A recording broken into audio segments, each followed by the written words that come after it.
In the meantime, Mr. Bhaskar, India's purchase of the S400 defense system violates the Washington's 2017 CAATSA. That means New Delhi could face tough sanctions from the U.S. Could this drive a wedge between New Delhi and Washington?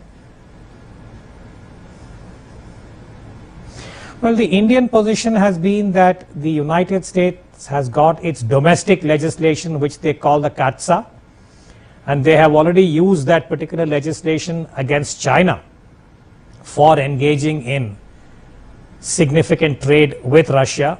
And the S400, if I remember right, was one of the inventory items that China had acquired from Russia.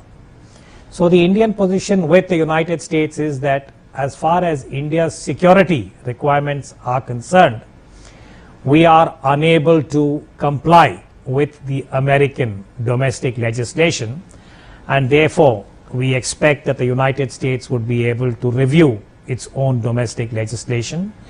I expect that in the next couple of days there would be some kind of an official response from the State Department. But India had conveyed this to the two US Secretaries of State and Defense when they came to Delhi for the 2+2 dialogue, that India has a very old relationship with Russia for its military supplies, and there are some issues where India does not have the space or the option to go along with what the Americans are expecting.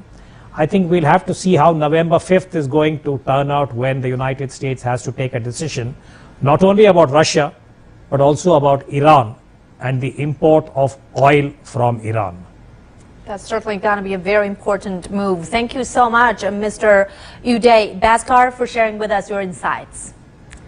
And now to get the latest development on this matter, let me bring in our correspondent Shweta Bajaj. She's live for us in New Delhi.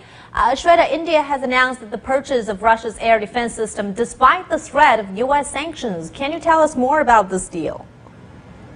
That's right. It's an surface-to-air missile, something that India really needed. It's an arsenal. What we know at this point in time is that 5 S400s have been bought by India from Russia. All these aircraft will be delivered to India by 2020.